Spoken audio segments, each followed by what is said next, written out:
Fala galera, tudo bem? Lucas Peperaio aqui do canal Peperaio Hard, de volta com mais um vídeo e finalmente estou trazendo para vocês o comparativo 570, 580, 1060 de 3 GB versus 1060 de 6 GB, ok?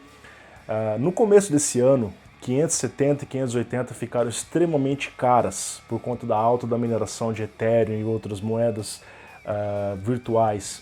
E aconteceu que ou essas placas ficaram extremamente caras, como casos absurdos, a 570 custando R$3.000, que é o preço de quase uma 1080 Ti, que é muito mais rápida que ela, ou essas placas ficavam simplesmente indisponíveis, então não fazia muito sentido fazer um comparativo no começo do ano, quando eu recebi essas placas, por isso que eu adiei um pouco até que os preços começassem a se normalizar, que é o caso hoje. Você já tem 580 por menos de R$1.300, alguns modelos, esse modelo na faixa dos R$1.400, ok? A 570 ainda está normalizando o preço, ainda está um pouco alto, perto do que era 470 no ano passado, mas já está um preço um pouco mais agradável em relação ao que estava no meio desse ano, ok? Então rapidamente eu vou explicar quais são essas placas, galera. Eu estou aqui com a 470 Red Devil e a 480 Red Devil. Sim, são as versões 400, eu não recebi as versões 500 dela, mas a gente sabe que a 580 é a 480 com overclock, a mesma coisa a 570 é a 470 com overclock. Então o que eu fiz foi pegar a 470 Red Devil e colocar na frequência da 570 Red Devil, a mesma coisa, 480 Red Devil, coloquei na frequência, fiz um overclock no mesmo clock da 580 Red Devil. Aqui eu tenho a 1060 de 3 GB da Gigabyte, modelo mini, e eu fiz os testes com a 1060 de 6 GB AMP, que eu não estou nesse momento aqui, então coloquei aqui apenas para ilustração a 1060 Founders Edition de 6 GB, ok? Então eu vou colocar agora para vocês na tela os comparativos lado a lado gravados, e eu volto em seguida para comentar os resultados dos jogos e dar minha opinião sobre qual opção eu acho mais interessante.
Bom galera, vocês conferiram os testes gravados, que são uma forma prática de acompanhar o desempenho e comparar temperatura, utilização de CPU, memória de vídeo, memória RAM, e enfim.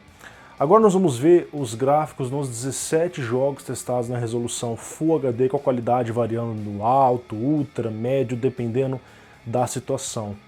E o que nós vamos ver aqui é o seguinte: as 4 placas entregam um desempenho muito satisfatório, acima dos 60 FPS na grande maior parte dos casos, e o que diferencia uma placa da outra em várias situações são 2, 3, 4, 5 FPS. Existem situações que a AMD vai se sair melhor, como em Doom, como Resident Evil 7. Existem casos onde a Nvidia vai se sair melhor, como por exemplo em GTA V e Rise of the Tomb Raider. Tudo depende da otimização do game para determinada placa, a maturidade dos drivers, recursos que funcionam melhor em cada placa, como geometria e enfim. Mas especialmente o que vai diferenciar uma placa da outra são situações onde uma grande quantidade de memória de vídeo é exigida para determinada configuração gráfica, como é o caso de Resident Evil 7 no Ultra, com as sombras do muito alto. Nós observamos que as placas 1100 de 3 GB e RX 570 de 4 GB tiveram dificuldades, o jogo ficou muito injogável, mas a 570 teve uma folga um pouco maior por ter 1 GB a mais, mas apenas as placas de 6 e 8 GB tiveram folga para trabalhar com FPS alto e bastante decente. O mesmo pode ser dito de Rise of the Tomb Raider, apesar da média ter ficado alta, as mínimas ficaram muito ruins nas placas de 3 e de 4 GB por conta dessa exigência de VRAM. Se você souber configurar, colocar no alto aqui, ou tirar a sombra do muito alto lá no Resident Evil 7, você ainda consegue jogar normalmente. Mas esse aqui é o diferencial que a GTX 1100 de 6 GB e RX 580 de 8 GB oferecem para o usuário, uma maior quantidade de memória para situações onde a GPU é perfeitamente capaz de rodar o game, mas a memória é o fator que limita a performance. E surpreendentemente vocês estão vendo aí que a gente teve um empate, cara. 8 vitórias da AMD, 8 vitórias da Nvidia e um empate técnico, então ficou totalmente empatado. Vamos olhar agora o custo por frame. Isso ajuda a decidir qual é a melhor opção, tá? Então nós temos aqui o custo por frame com o menor preço que eu encontrei em novembro de 2017, antes da Black Friday, porque depois teve promoções, enfim, e os estoques acabaram muito rápido, mas eu encontrei a 1060 AMP por R$ 1.279, de 6 GB, a 580 Red Devil por R$ 1.416, a 570 Red Devil por R$ 1.195 e a 1060 3 GB Mini por R$ 899, tá? Então o que nós vemos aqui é algo que a gente já esperava, a 1060 de 3 GB tem o melhor custo por frame, apesar dela entregar menos FPS que todas as placas, ela custa bem menos, ela custa 899, então seguida ali por ela vem a 570 de 4 GB na segunda posição com o melhor custo por frame, tá? A 570 hoje, como eu falei no começo, ela está bem acima do que custava 470 antigamente. No ano passado eu recomendava como um custo-benefício bem interessante a 470 por ter os 4 GB e por custar menos que a 1103 GB. Você achava por 700, 750 reais às vezes. O custo por frame dela era muito excelente, cara. Hoje ainda está um pouco alto, eu espero que um dia a 570 volte a custar esse preço. E na parte de cima, galera, a gente tem o exato mesmo custo por frame entre 1060 AMP e 580 Red Devil. Observe que a 580 na somatória de frames entregou mais desempenho, ela é uma placa um pouco mais rápida, mas ela custa um pouco a mais. Então a AMD ajustando corretamente o preço da 580, baixando esse preço, eu já encontrei modelos até mesmo abaixo dos R$ 1.400, é uma placa competitiva, que vem para brigar aí com os melhores modelos disponíveis da 1060, ok? Lembrando que aqui eu tenho a 580 com os maiores clocks disponíveis, que é da Red Devil, e a 1060 AMP tem um overclock, mas não tem o maior clock disponível. Então, basicamente as duas placas são muito parecidas, uma perde em alguns jogos, outra perde em outros jogos. Se você faz overclock, você tira essa diferença facilmente em todos os cenários. E o que vai mandar agora é o seu gosto por cada marca, cara. Na minha opinião, na parte de baixo, 1103 GB é a campeã.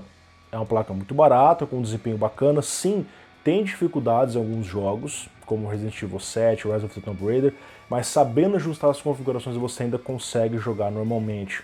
Atenção aqui num detalhe interessante. Quando você tem uma placa com pouca memória, como é o caso da 1103 GB, se você vai rodar um jogo que usa mais do que 3 GB, ele vai alocar na memória RAM.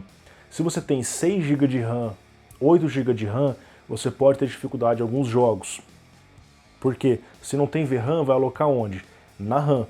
Se o próprio jogo, o próprio sistema está usando aí 8 GB de RAM, 7 GB de RAM, ou seja, está chegando no seu limite de memória interna do seu PC, você pode ter uma dificuldade. Então, nesse caso, placas com 4 GB, como é o caso da 570, dá uma folga mais para isso, ok? Fique atento a esse detalhe. Então, o meu conselho para vocês, na parte de baixo, hoje, minha recomendação, 1060 de 3 GB.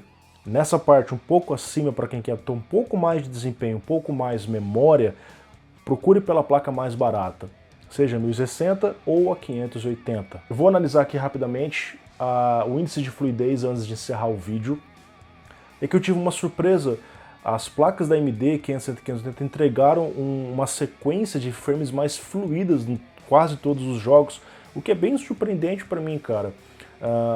Aqui no Dota 2, inclusive, teve uma diferença muito grande, muito bizarra, cara, não dá para explicar uma coisa dessa. Mas, realmente, na maioria dos casos, o índice de fluidez, né, baseado na variação média do tempo do frame, nas AMD foi melhor. Quanto maior esse valor, mais fluido o seu game está, ok? E acontece ali, assim como eu mostrei na tabela de frames, que a fluidez com a 1100 de 3 GB no Resident Evil 7 ficou bastante prejudicada por conta da falta de VRAM, totalmente injogável, mas, novamente, sabendo configurar, você consegue jogar normalmente, ok? Pessoal, é isso. Resumidamente, são 4 excelentes placas, tá? Qualquer dessas 4 placas vai te atender muito bem, agora depende do quanto você quer pagar e do seu gosto pela marca AMD ou pela marca NVIDIA. Tudo bem? Um grande abraço a todos, espero que tenham gostado, deixe seu like, deixe seu comentário, se inscreva no canal e compartilhe esse vídeo para fortalecer o trabalho. Até mais!